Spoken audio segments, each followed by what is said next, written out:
So my name is Calvin Miller, and how I got started or involved in SOJO was a nice, weird, scrawny kid asking me, who went to college together, and he was just like, hey, we need a drummer for a church plant. Do you want to do it? And I was like, ain't got nothing else better to do. So I started playing drums. I didn't really actively get into the drums as we were still growing through that, but from the moment that we came in just to help with getting the carts, I believe, set up, it was an awesome time.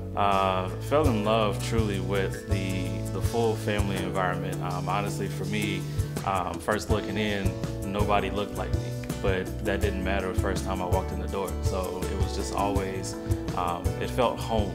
I've been to multiple churches and done different things in different capacities, but this was the first one that I felt that I could really grow in. Favorite moment has been really seeing the transition from when I first started in myself to now. Seeing just the way that I knew initially, I think we've had a conversation. I said I didn't want to just be the guy playing drums, and I didn't think all this was going to happen, but I wouldn't trade anything in what I've grown in here. Well, there's a few funny moments that I've probably been a part of. I'm glad one of them's not on the posters on the wall back there, but I did look like the worm from Men in Black one time during a baptism. We can ask Mike Davis about that video. The one that I think most about people probably don't think of is the time that Jesus broke me down out here in the altar and you were singing the song. Two things. One, somebody told me that I needed to get up and finish the song so you would stop singing. And the second thing is I was worried about my crack being out. So, hardest thing can honestly be the growing aspect. You know, a lot of things have changed in my life from growing in SOJO that I wasn't necessarily fully prepared for. But still knowing that, you know, God is faithful and He's always there with me in the journey. And it was also pretty tough not to be able to, when we first had Riley, not to be able to fully be a part of like the parking lot services.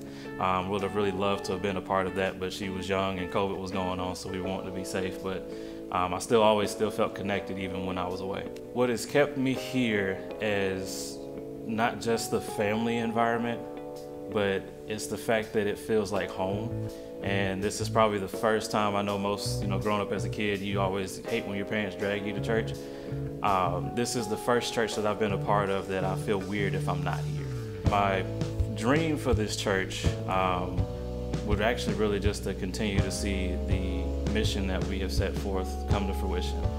The 300 in every location. I know we've started trying to grow, but to see Harrisburg grow, to see Locust grow, and to see not only just the original here in Concord grow, but to just see the church as a whole, but not grow to where we lose our number as far as we are seeing people as numbers, but we still keep that family environment in each location that we're in. And it would also be nice to even see this become HQ.